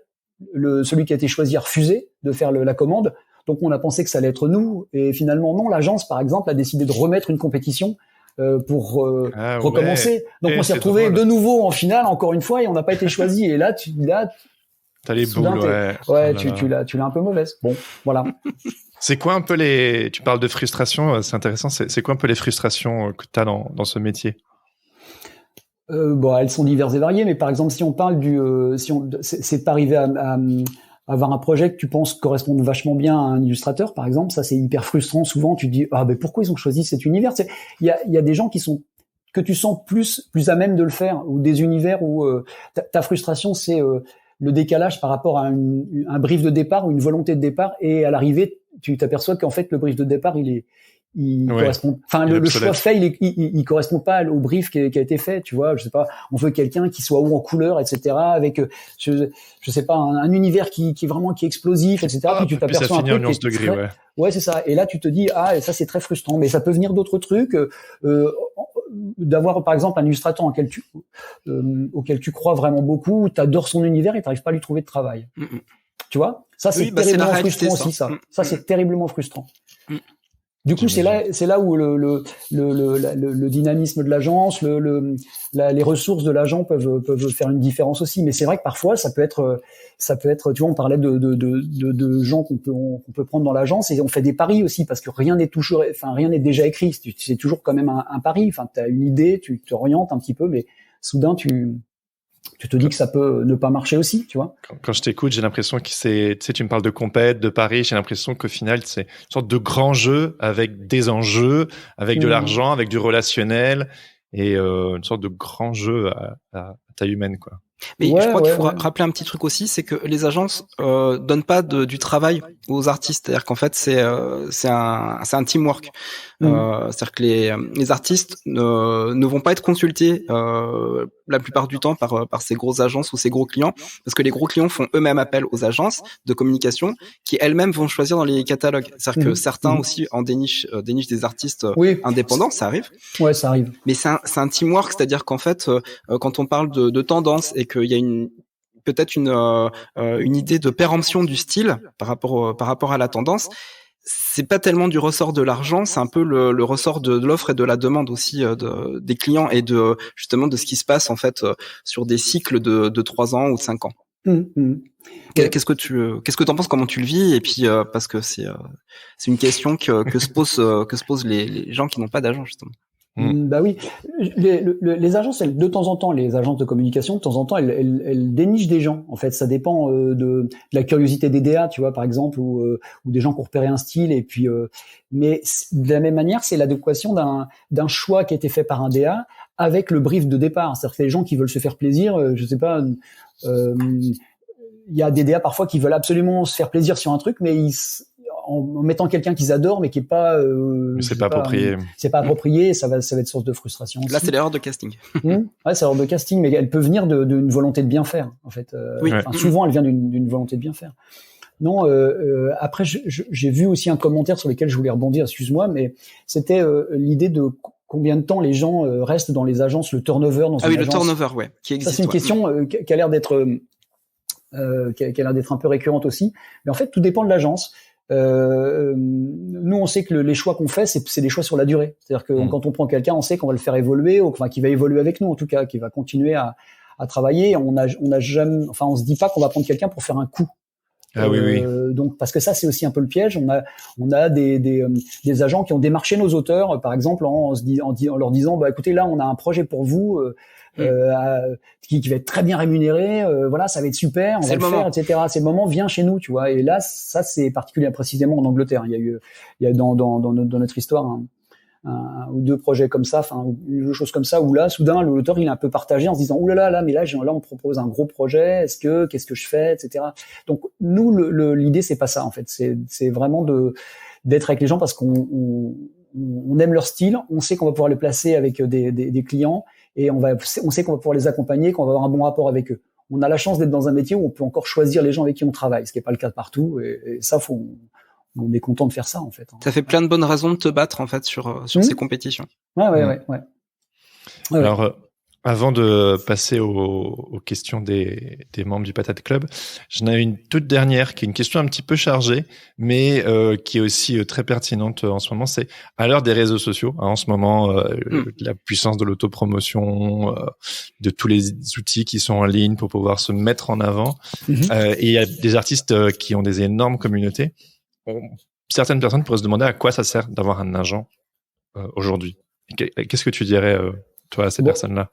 C'est un petit peu ce que je disais tout à l'heure, c'est-à-dire que le fait d'avoir un travail de qualité ne t'engage pas pour avoir une facilité de travail. En fait, nous on saura faire l'interface, on sait accompagner nos auteurs, ça peut bien marcher pendant un temps, et puis peut-être que dans 5 ans les communautés seront plus aussi importantes que maintenant. C'est à géométrie variable. Hein. ce que je peux dire, c'est vrai qu'il vaut mieux être accompagné pour les projets, parce que c'est plus confortable pour l'illustrateur, c'est plus confortable pour l'auteur, parce qu'il tombe pas de certains écueils, parce que et ceux qui ont une énorme communauté, c'est très bien, mais est-ce qu'ils travailleront longtemps? Est-ce qu'ils vont bien travailler? Est-ce qu'ils travaillent dans de bonnes conditions, etc. Nous, là, on essaie de garantir à nos auteurs qu'ils travaillent dans une bonne condition. C'est pas toujours le cas, mais on essaye de faire en sorte que de pouvoir avoir des délais confortables, d'essayer de pas avoir des allers-retours incessants, de pas avoir des retours brutaux sur ce qu'ils sont en train de faire. C'est vraiment de l'accompagnement en fait. Ouais. Puis vous restez sur la durée. Ouais. C'est clair. Moi, je vois le retour que j'ai avec mon agent. Coucou Nicolas, si tu nous regardes. C'est au-delà du rapport professionnel qu'on a qui est super. Moi, je trouve que les 30% de commission que je donne à l'agence, c'est du temps que je me dégage. Et c'est hyper appréciable parce que j'ai pas à penser aux soucis budgétaires, j'ai pas à négocier. S'il y a le moindre souci c'est vrai aussi, de rapport humain, il va justement faire ce tampon dont on parlait tout à l'heure, et je suis vraiment dégagé de beaucoup de choses, et j'ai vraiment l'impression d'être complètement dans la créa et d'avoir un rapport finalement soit avec le directeur artistique ou avec le client directement qui est vachement sain, parce qu'on ne bosse que sur la créa et on s'occupe pas du reste. C'est plus apaisé, effectivement. T'as moins de choses qui arrivent en interaction. Le budget, il est négocié au départ. Tu sais que c'est posé. T'as plus de facilité pour le négocier, alors que par exemple, on sait que comme c'est des métiers compliqués, quand le client te dit non, on n'a que ce budget-là, et toi tu sais que potentiellement tu peux avoir plus de budget pour cette chose-là, c'est pas l'illustrateur qui va dire non.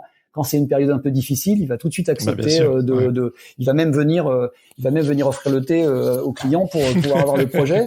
Et alors que nous, on a aussi un aperçu de la limite où on peut aller aussi, où on se fait pas piéger par des choses plus où justement l'émotivité va venir faire en sorte que tu vas être prêt à accepter tout et n'importe quoi, ce qui fait que très vite tu vas scier la branche sur laquelle tu es assis. Ça, c'est super important. Pour les gens qui démarrent en illustration, c'est compliqué de dire ça, parce que il y a une nécessité d'avoir une rétribution pour son travail, et une rétribution rapidement, parce qu'on peut pas faire des images et pas être payé pour ça. Mais il faut pas accepter tout et n'importe quoi. Il faut se poser la question du budget. Il nous arrive de temps en temps qu'un illustrateur nous appelle parce qu'on le connaît d'une personne proche, qui nous dise mais là j'ai telle demande, et tu penses que je peux demander combien, ce genre de choses. Parfois ça nous arrive de donner un conseil. Il vaut mieux donner un conseil pour que ça fasse du bien à la profession en général, plutôt que baisser ou laisser la personne se débrouiller seule, parce que voilà. Donc après on peut pas faire ça tout le temps, parce qu'évidemment sinon on serait submergé de demandes, mais ça c'est important.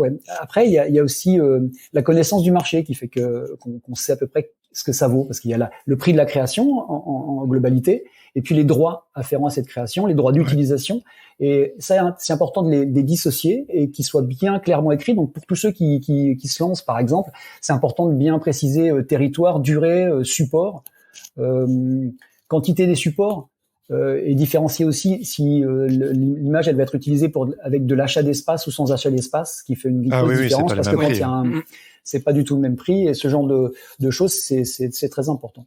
Pour résumer, s'il y a de la publicité, forcément les droits sont beaucoup plus forts que s'il y en a pas du tout, quoi. C'est quoi? Plus on utilise l'image, plus on doit avoir des droits d'utilisation, et plus on doit avoir des revenus qui viennent de ça, ce qui est logique. L'illustrateur. Si c'est utilisé une fois, ou si c'est utilisé pendant 1 an, ou si c'est utilisé sur un petit panneau dans un bus, ou sur une grande campagne nationale, c'est pas le même prix, quoi. Ouais, c'est ça. Donc c'est type et nature du support, quantité, territoire, France, international, parce qu'évidemment une campagne monde c'est pas la même chose qu'une campagne France ou une campagne régionale, et puis durée. C'est-à-dire 1 an, 2 ans, et pensez à pas laisser vos droits très longtemps, parce que beaucoup de gens qui ne savent pas, les clients disent nous on veut droits CD, nous, des gens qui disent droits CD. Ouais, donc ça, les droits cédés, globalement, ça n'existe pas. Droits cédés, ça n'existe pas. Il faut oublier cette idée de droits cédés. Vous entendez ce qu'on vous dit? Les droits cédés n'existent pas. Ouais, ça c'est super important. Droits cédés, ça n'existe pas. C'est des droits sur une durée nommée, quantifiable, une année. Et souvent, il faut pas la donner sur 10 ans, par exemple, parce que une agence, elle doit avoir les droits. Oui, c'est un grand maximum. C'est sur des gros. Certains projets peuvent demander, mais ça s'explique, mais c'est très ponctuel ou très rare. Mais la plupart du temps, il vaut mieux donner ses droits sur 6 mois, 1 an, 2 ans, parce que les droits sont renouvelables. Ça veut dire que sinon, vous coupez la possibilité d'avoir de nouveau des droits sur la même utilisation. Ouais. Pendant pas mal d'années, j'ai fait des élus pour une application. Ça a commencé en 2016. Les droits sont renouvelés tous les ans. Et aujourd'hui encore, c'est des petites sommes, mais tous les mois, je touche encore des droits. Et souvent, c'est un truc de débutant, mais on oublie que d'un côté, il faut facturer la créa et de l'autre, les droits. Et parfois, on a tendance à tout mettre ensemble. Ouais, je précise qu'on parle de communication. Là, on parle de communication, corporate et compagnie. C'est vrai qu'en édition, c'est pas du tout. Non, effectivement, on parle de communication, en effet. Ouais. Alors, ouais. Petit à petit, on arrive un petit peu à la fin de l'émission. Et donc c'est un peu le moment des questions des patates. Et tu mentionnais tout à l'heure que vous connaissiez bien justement le marché de l'illustration. Il y en avait Nathalie Minot qui avait posé la question en amont. Il y a des questions dans le chat et puis on a reçu des questions en amont. C'est comment se porte le marché de l'illustration Jolie théière. Vas-y, un bois pendant que je te pose la question. Non, j'écoute, je t'en prie. Comment se porte le marché de l'illustration en ce moment? Et je pense que ce qui sous-tend la question, c'est le fait que c'est un peu la crise économique, il y a l'inflation, il y a moins de budget pour les projets culturels. Donc toi, en tant que personne aux premières loges du marché de l'illustration, quel est un peu le pouls du milieu en ce moment? Le marché de l'illustration se porte plutôt bien. Après, ça ne veut pas dire que les illustrateurs vivent mieux. C'est-à-dire qu'il y a beaucoup de commandes, il y a aussi beaucoup d'illustrateurs. Donc c'est ça, on remarque justement les réseaux sociaux. Enfin, en fait, les réseaux sociaux, ça change beaucoup la donne. Je voyais Laurent. On a perdu Laurent. Ça y est. Les réseaux, évidemment, ça change beaucoup la donne parce qu'on voit beaucoup plus les images. Donc on a, oui, tout le monde a son petit. Il n'a pas compris. Pardon, Philippe. Non, je t'en prie. C'est-à-dire qu'on voit beaucoup plus les images. Il y a beaucoup plus d'images qui défilent. On en ingurgite plus, on en voit plus. Donc il y a plus de production forcément. Mais les styles s'usent plus vite. Donc ça, c'est une chose un peu importante à voir. C'est-à-dire qu'on peut vite se faire copier, on peut vite se faire, etc. À la fois, je pense que pour répondre à ta question de manière directe, je pense que le monde de l'illustration se porte bien.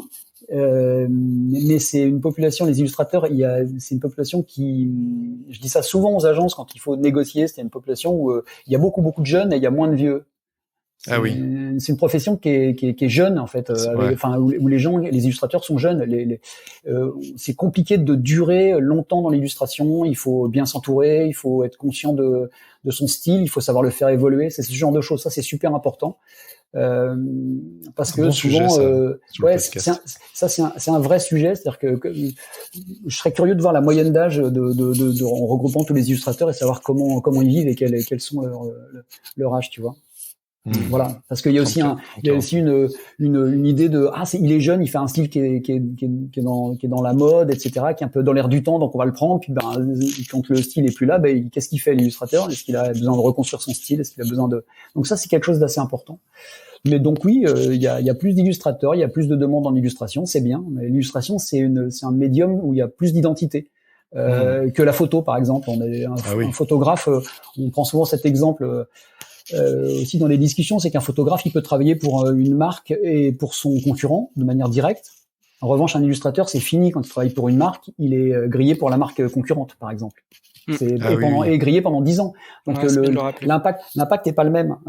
C'est pour ça que, par exemple, dans les négociations, quand tu travailles pour une marque d'alcool ou pour un grand magasin ou pour ce genre de choses, on a des illustrateurs à l'agence qui ont travaillé pour certains grands magasins à Paris et qui sont un peu grillés pendant 10 ans. Ils peuvent plus travailler avec les autres grands magasins parce qu'ils ont été trop marqués dans cette veine-là. Enfin, il y a plein de petits détails comme ça qui. Oui. Parfois c'est des bonnes commandes et parfois non. Mais oui. Mais si tu travailles pour une marque, je sais pas, une marque d'alcool pour quelque chose de ponctuel, ça n'est pas forcé que tu aies un gigantesque bénéfice de ça. Mais en revanche, tu sais que après pour les concurrents, tu peux oublier quoi. Voilà. Donc voilà, c'est bien de le dire. Ouais. Alors on avait Myriam Gabriel qui avait aussi inondé de questions.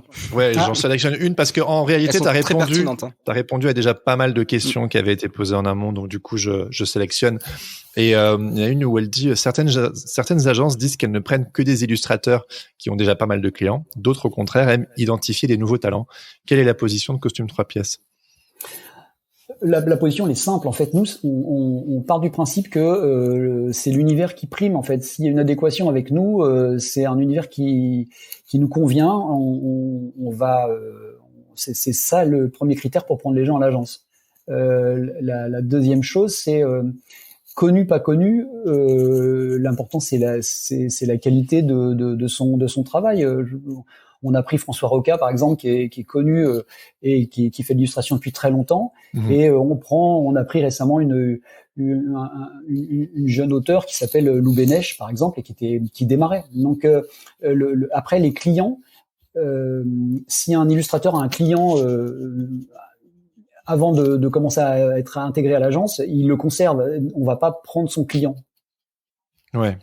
S'il a l'habitude de travailler avec 4 marques ou 10 marques ou je sais pas une agence, une boîte en particulier, ça reste son client. Nous on n'a aucun intérêt nous on vient essayer d'ajouter des choses, pas en enlever à l'illustrateur en fait. Il conserve ce qu'il a déjà. C'est logique. Il y avait une autre question. Travaillez-vous uniquement avec les artistes de l'agence ou vous arrive-t-il également de faire appel à des talents extérieurs? De façon ponctuelle. Ça, c'est très, très intéressant parce que ça, c'est une question très intéressante, celle-là. Je sais pas qui l'a posée. Allez, c'est parti. C'est toujours Myriam Gabriel. Elle était au taquet.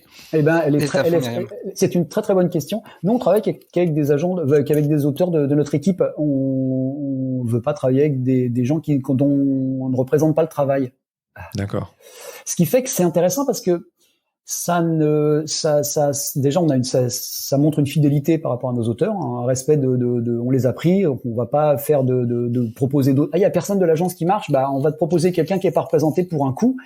Là encore une fois, c'est pas une manière de faire chez nous. Nous on a une éthique de travail. L'agence c'est ça.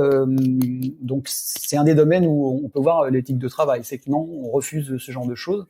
On sait qu'il y a certains agents qui ont leur propre équipe et qui n'hésitent pas à présenter d'autres artistes, et on trouve ça pas fair play en fait, pas fair play du tout.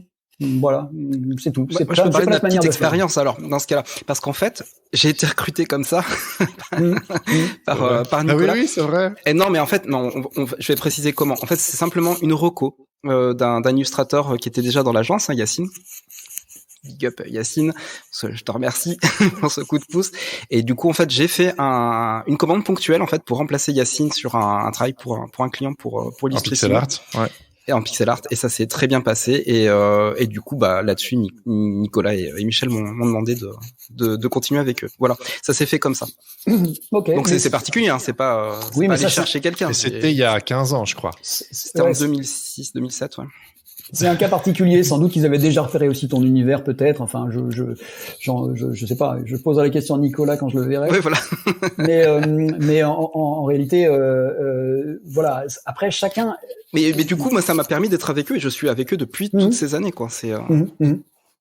Ouais. Ben non, mais ça peut arriver aussi comme ça. Mais nous, c'est quelque chose qu'on s'autorise pas en l'occurrence. Voilà, c'est tout. Juste, ça fait partie des dons de l'agence. On en a quelques-uns comme ça. Ouais. Voilà, on a eu une discussion avec un agent il y a pas très très longtemps sur là-dessus et voilà.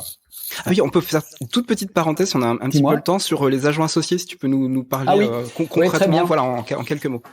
À quoi ça sert, qui sont-ils? Alors, les agents associés, c'est le regroupement des agents d'illustrateurs et photographes plutôt parisiens, mais globalement parce que ça se situe ici, mais et ça permet de défendre les droits d'auteur, de défendre le métier d'agent, mais aussi nos auteurs. Donc c'est intéressant parce que c'est un bureau qui est assez actif. La présidente, c'est Léonore Charret, qui a une agence de photographes, mais l'illustration est bien représentée au sein du bureau, parce qu'il y a des agences comme la Suite, la Slow Galerie, Senso, etc. Enfin, tout le monde est adhérent à cette agence, à ce syndicat. C'est un syndicat. Et ça permet aussi d'essayer d'imposer des espèces de règles de conduite pour un peu tout le monde, en tout cas tous les agents, pour essayer de travailler un peu à l'unité, d'essayer de se défendre sur certaines choses, les droits d'auteur. Ça permet aussi d'avoir le concours Jeunes Talents, tiens, par exemple, qui est quelque chose de super intéressant. Il y a un prix Jeunes Talents une fois par an qui permet aux auteurs de proposer leur travail et puis d'être remarqués. Et les prix, c'est pas d'offrir une Cintiq ou un séjour aux Bahamas, mais plutôt d'avoir une soirée et une expo. Ça, c'est quand même pas mal, tu vois. Et si on a un vieux talent pas connu, est-ce qu'on peut participer? Vous allez voir ça. Il y a des règles d'inscription pour ce concours, donc il faut regarder. C'est vrai que je suis trop vieux. Ouais, c'est ça. Il y a l'idée d'avoir de donner un accès à des jeunes qui l'auraient pas forcément eu à quelque chose d'assez professionnalisant, c'est-à-dire qu'ils vont avoir une rencontre et une lecture portfolio où c'est compliqué parce que je vois nous le nombre de dossiers qu'on reçoit, on a très peu de personnes qui viennent nous montrer leur portfolio parce qu'on a peu de temps pour ça. Il faut vraiment, quand les gens viennent, on veut vraiment savoir qui ils sont derrière, on est dans l'optique de les prendre ou ce genre de choses. Donc là, ça permet d'avoir tous les agents de Paris en photo illustration qui viennent voir ton dossier, qui viennent te donner des conseils, te donner des idées, te remarquer et potentiellement qui peuvent aussi te prendre. Voilà. Et à l'issue de ça, celui qui est gagnant, il a une exposition dans une galerie à Paris. Et voilà. C'est donc pas ça, rien. c'est plutôt bien, ouais. Donc c'est ça, il faut encourager tous les gens qui nous écoutent ou tous les jeunes à essayer de s'inscrire à ce prix. Alors on parlait de collègues concurrents collègues, voilà, les agents associés font partie du décor. C'est vrai, et c'est important qu'ils soient là parce que c'est un vrai interlocuteur. Le ministère de la Culture l'a reconnu les agents associés récemment. Les agents ont été convoqués, enfin le bureau a été convoqué auprès du au ministère et pour un peu une discussion et pour voir, et justement c'est ce côté professionnalisant qui intéresse le ministère de la Culture parce que ça fait une espèce de comment dire, de prolongation ou comment dire, ça permet aux étudiants qui sortent des écoles d'avoir tout de suite un contact et d'être un peu référencé ou d'avoir un contact, d'avoir une prise avec la réalité, parce que souvent quand on sort de l'école on ne sait pas forcément comment est la réalité du marché, comment est la réalité du métier d'illustrateur, je veux dire en termes financiers, etc. Là ça permet d'avoir quelque chose d'un peu solide comme ça, et ça permet aussi aux agents de pouvoir discuter de nos problématiques et d'avoir essayé de trouver les résoudre. C'est clair. Voilà. C'est clair. Est-ce qu'il y a des questions brûlantes pour les personnes qui sont dans le chat? On a encore quelques minutes que vous auriez posé avant, qu'on n'a pas abordé, faites un copier-coller. Un truc que vous dites, punaise, c'est trop important, il faut que je pose la question à Philippe, là, maintenant, tout de suite. Posez les questions. Pendant ce temps-là, je vais vous dire, ce qui est important aussi, c'est de bien travailler son Instagram, parce que c'est devenu un réflexe chez les agences, c'est important. Les agents regardent le nombre de followers et les books. Pas forcément le nombre. Pas les agents surtout, mais plutôt les agences de com, pas les c'est ça, les agences de publicité, elles regardent immédiatement quand on parle d'un dossier, hop, tout de suite, c'est Instagram pour regarder le mur de la personne, voir comment il est organisé, et les images, tout de suite, elles frappent. Donc, ça veut dire qu'il faut faire attention à pas mettre tout et n'importe quoi. C'est pas le cahier de brouillon, l'Insta, c'est quelque chose qui doit être travaillé. Ouais, tu dis qu'il faut un minimum de stratégie de communication dessus. Oui, il faut un minimum d'attention et il faut faire attention à ce qu'on montre. Plus que le portfolio.